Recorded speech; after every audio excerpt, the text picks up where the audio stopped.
क्षणभर जरा विसावो या वळणावर.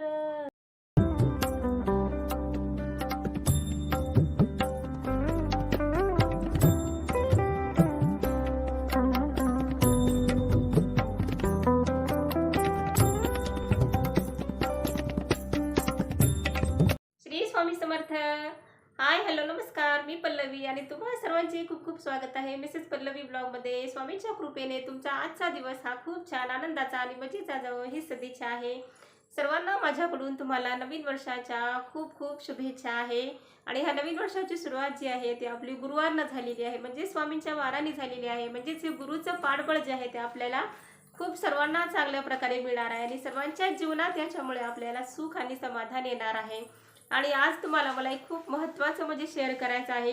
ती एक गोष्ट की मला सकाळी सकाळी आज स्वामींचा एक खूप छान असा अनुभव आलेला आहे, जो की मी तुम्हाला नंतर थोडं निवांत बसून सांगणार आहे. तर माझ्या व्हिडिओमध्ये तुम्ही शेवटपर्यंत राहा आणि व्हिडिओ हा स्किप करू नका. 31ला आस्थाने हे स्कूपिटोज केक आणि हे थोडंसं कच्चं गार्डन बनवलं होतं आम्ही, कारण त्या दिवशी आम्हाला थोडंसं जागरण करायचं होतं न्यू इयरच्या दिवशी. आणि आस्थाने येथे खूप छान मस्त असा डान्स केलेला आहे आणि त्या डान्सचे बोल आहेत, काला चष्मा चच जाए जो गोरी मुखडे पे. मी ते गाणं लावलं नाही आहे, कारण ते गाणं जर लावलं ना तर पाठीमागं कॉपीराईट असं येईल. मग अशा पद्धतीनं आम्ही मस्त असा छान असा टाईमपास करत होतो. जे काही गार्डन बनवलं आहे ते कच्चं गार्डन खाऊन करून आस्थाने थोडा असा डान्स केलेला आहे. डान्समध्ये आमचा खूप बराच असा वेळ गेलेला आहे. आणि हे बघेपर्यंत मग रात्रीचे इथे बरोबर असे 12 वाजलेले आहेत बघा. 12 वाजलेले आहेत आणि त्याच्याच अलीकडं हा माझा स्वामींचा फोटो आहे. योग पण आपला असाच होता आणि त्या दिवशी गुरुवार होता. सगळ्यांना आमच्याकडून happy new year. Happy new year. खूप खूप. आणि मग हे 1 जानेवारीला मी बाहेर खूप सुंदर अशी रांगोळी काढत आहे आणि रांगोळीमध्ये मी वेलकम 2026 असे मी काढलेलं आहे रांगोळीमध्ये. आणि अशा पद्धतीनं आपल्या 2026चं हे आगमन झालेलं आहे. आणि हे वर्ष ना सर्वांना आपल्याला खूप सुखाचे समाधानाचे आणि समृद्धीचे जावो ही स्वामींच्या चरणी प्रार्थना आहे. खूप सुंदर अशी माझी रांगोळी आली होती, पाहू शकतात तुम्ही. वेलकम 2006.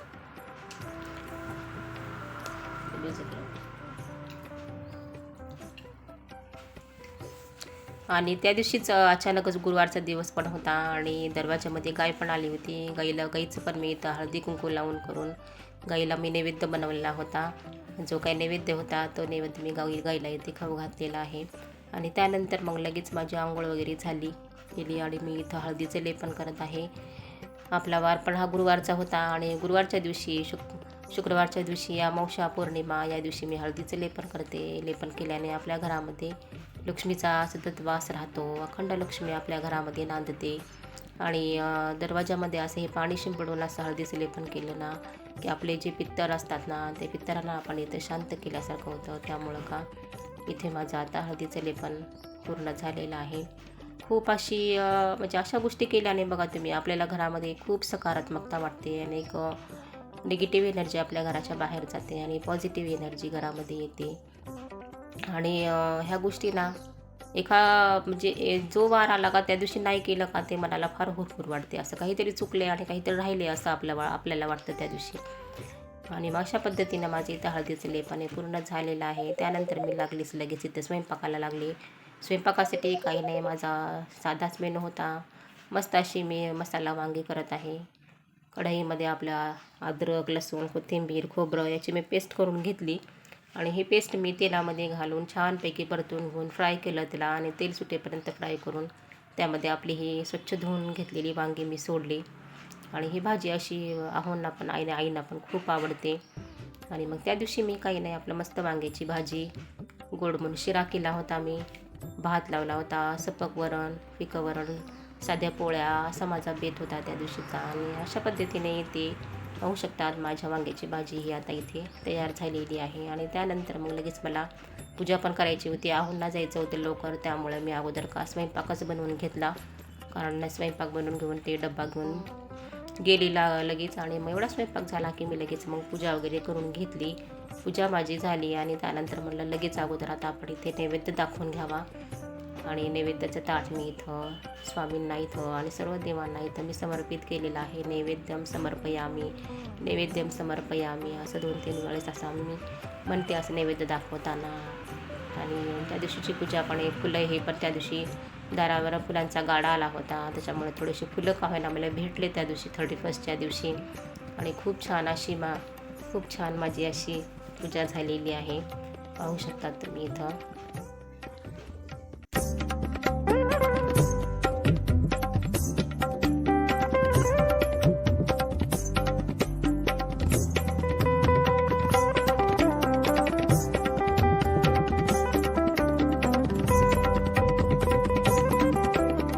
आणि त्यानंतर मग दुपारच्या टायमिंगमध्ये आम्ही लगेच जेवण वगैरे करून घेतलो.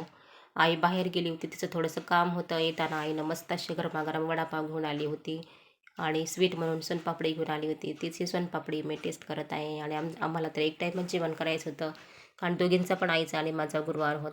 मी तुम्हाला सकाळीच म्हणले होते ना की मी तुम्हाला माझ्यासोबत आज सकाळीच मला एक खूप छान असा स्वामींचा अनुभव आला. तो अनुभव मी तुम्हाला सांगणार आहे. अचानकच मध्यंतरीच्या पिरियडमध्ये माझं चॅनल जे आहे ना ते माझं चॅनल डिलीट झालं होतं. आणि त्या टायमिंगमध्ये तुम्हाला माझे व्हिडिओसुद्धा तुमच्या ह्याच्यावर कोणाला दिसले नसतील. काहीतरी बरोबर माझा ह्या यूट्यूबमध्ये ना 8 किंवा 10 दिवसाचा तरी गॅप पडलेला असेल. आणि मग चॅनल तर डिलीट झाला आणि त्याच्यामध्ये सारखं साइन इन करा असंच म्हणत होते त्यामध्ये. मग आम्ही ते साइन इन पण करून पाहिलं तरी ते काही पुढे जातच नव्हतं. मग मला चॅनल जे आहे ना ते माझ्या बहिणीच्या मुलीने मला स्टार्ट करून दिलेलं होतं चॅनल मला. आणि तिनंच मला सर्व माझं ईमेल आय डी ओपन करून पासवर्ड टाकून वगैरे तिनंच मला ते चॅनल माझं ओपन करून दिलेलं होतं. आणि योगायोगाने ती पुण्याला असते तिकडे शिकायला. आणि ती क्रिसमसच्या टायमिंगमध्ये ती सुट्टीला इकडं आली तिला घरी. आणि सुट्टीला इकडं घरी आल्यानंतर मग ती म्हणली माऊ तुझा जो काही प्रॉब्लेम झालेला आहे ना मी तुला घरी येऊन ना तुझा प्रॉब्लेम मी तुला क्लिअर करून देते असं मला म्हणली ती. आणि मग तिने त्याच्यामधून थोडा तिला जास्त सुट्ट्या नव्हत्या पण त्या ह्याच्यामधून तिला थोडासा का होईना वेळ काढली तिनं माझ्यासाठी. आणि ती घरी आली तिला. आणि त्याच्या अगोदरच 1-2 दिवस अगोदरच मी अक्कलकोटला जाऊन आले होते. आणि त्या टायमिंगमध्ये पण माझं चॅनल बंदच झालेलं होतं. क्रिसमसच्या टायमिंगमध्येच मी अक्कलकोटला गेले होते. आणि म्हणूनच तो अक्कलकोटचा व्हिडिओसुद्धा माझा आता तुम्हाला ना येणार आहे. तो अक्कलकोटचा व्हिडिओ पण तुम्हाला दिसेल माझा त्या ह्याच्यामध्ये. आणि तिथे गेल्यानंतर मी स्वामींना सुद्धा हे केलं की मी एवढं सगळं म्हणजे एवढं व्यवस्थित केलं हे केलं. माझं चॅनल अचानकच बंद का झालं आणि माझी काही त्याच्यामध्ये काही चूक नाही. आणि आम्हाला यूट्यूबचा कुठलाच ईमेल सुद्धा आला नाही ना त्याने आम्हाला काहीच हे केलं नाही. अचानकच माझे चॅनल बंद झालं. मग माझी बहिणीची मुलगी आली आणि तिनं का पासवर्ड वगैरे सगळं ट्राय करून बघितले आणि त्याच्यामध्येच अचानकच एक पासवर्ड लागला आणि माझं जे चॅनल आहे ना ते चालू झालं थोड्या वेळापुरतं. म्हणजे चॅनल चालू झालं म्हणजे काय झालं फक्त मिसेस पल्लवी ब्लॉग्स एवढंच दिसायला लागलं त्यामध्ये. आणि माझे सबस्क्रायबर काय एवढे काही जास्तीचे नव्हते. म्हणजे तुमच्यासाठी तर ते काही जास्त नाही येतच पण मी माझी मेहनत घेतली होती ते माझ्यासाठी मला ते सबस्क्रायबर खूप आहेत. 76 सबस्क्रायबर होते माझे त्या टायमिंगमध्ये. आणि मग मग तिनं ते पासवर्ड वगैरे लावला केला आणि तो लागला पण. आणि मग मी त्याच्या आधीच मी अक्कलकोटला जाऊन येऊन पाया पडून वगैरे आले होते. आणि मग दुसऱ्या दिवशीच्या ह्याच्यामध्ये माझी बहिणीची मुलगी काय म्हणली तू अजून का माऊ मी तर आता तुझं सगळं क्लॅरिफिकेशन केलेलं आहे आणि तू 2-3 दिवस वेट कर की तुझं चॅनल ते येणार म्हणजे येणारच असं ती मला म्हणत होती. पण मी एवढी संभ्रमामध्ये पडले होते की आता म्हणजे ह्या चॅनलवरच मी काम करू आता मी नवीन चॅनल ओपन करू ह्याच विचारामध्ये मी होते. आणि माझ्या बाबतीमध्ये हे असं कसंच घडलं हे असंच मला वाटत होतं कारण ह्याच्यामध्ये काही चूक नसताना पण अचानकच असं घडलं.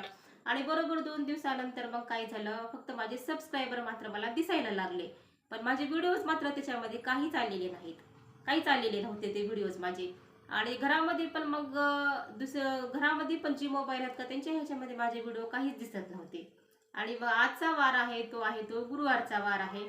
आणि हा गुरुवारच्या दिवशी मी सकाळी उठले आणि उठल्यानंतर अगोदर माझ्या रूममध्ये ना स्वामींचा फोटो आहे त्या स्वामींच्या फोटोचे मी अगोदर दर्शन घेतलं. आणि दर्शन घेतल्या मी माझा मोबाईल ओपन केला. आणि ओपन केल्यानंतर मिसेस पल्लवी ब्लॉग्स हे चॅनल माझे मी जे ओपन करून पाहिले तर त्याच्यामध्ये मला माझे सर्व काही व्हिडिओ माझे त्याच्यामध्ये मला परत आलेले दिसले जे की कालपर्यंत ते व्हिडिओ परत नव्हते. आणि आज नवीन वर्षाच्या 1 तारखेलाच हे सर्व व्हिडिओ मला आज परत आलेले दिसले. आणि जेणेकरून म्हणजे स्वामींनी हा मला एक चमत्कारच दाखवला की तू जे हे प्रयत्न केलीस ना हे तुझे प्रयत्न मी हे काही व्यर्थ जाऊ देणार नाही. आणि आजच्या दिवशीच माझे व्हिडिओ परत आले ह्याच गोष्टीचा मला खूप आनंद झाला जे की काल येऊ शकले असते परत किंवा उद्या येऊ शकले असते पण नाही ते व्हिडिओ माझे आज गुरुवारच्या दिवशीच माझ्या परत आले. त्याच्यामुळं माझं चॅनल हे आता चालू झालेलं आहे आणि त्याच्यामुळे मी एवढी खुश झाले त्याच्यामध्ये ना. आणि अशाच प्रकारे तुम्ही मला ना आता ह्या माझ्या चॅनलमध्ये मला सपोर्ट करा. आणि खरंच स्वामींची लीला आणि स्वामींची शक्ती ही जी आहे ना ती खूप मोठी आघात आहे. ते आपण कोणीच इमॅजिन करू शकत नाहीत. आणि खूप सुंदर असा माझा सकाळचा अनुभव आज स्वामींचा मला आलेला आहे. आणि अशाच पद्धतीने तुम्ही मला सपोर्ट करा जेणेकरून मी पुढे जाईन. आणि हाच माझा अनुभव होता जो की मी तुमच्यासोबत शेअर केलेला आहे. ह्या नवीन वर्षाचा तुम्ही कुठला संकल्प केलेला आहे मला कमेंट करून नक्की सांगा बरं.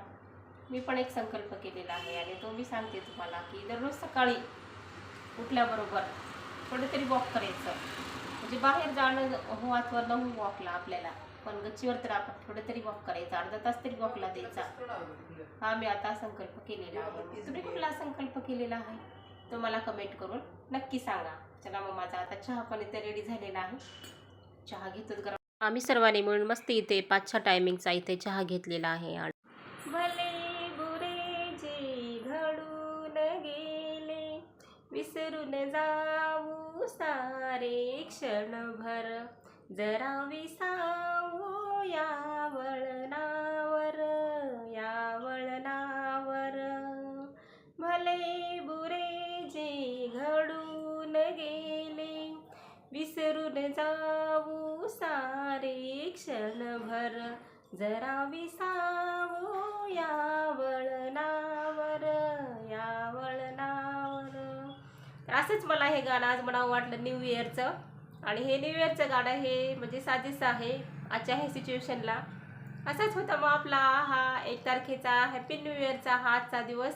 व्हिडिओ आवडला तर व्हिडिओला माझ्या लाईक करा, चॅनलला माझ्या सबस्क्राईब करा. भेटूया परत अशाच आणखीन एका नवीन ब्लॉग मध्ये. धन्यवाद. श्री स्वामी समर्थ. श्री स्वामी समर्थ.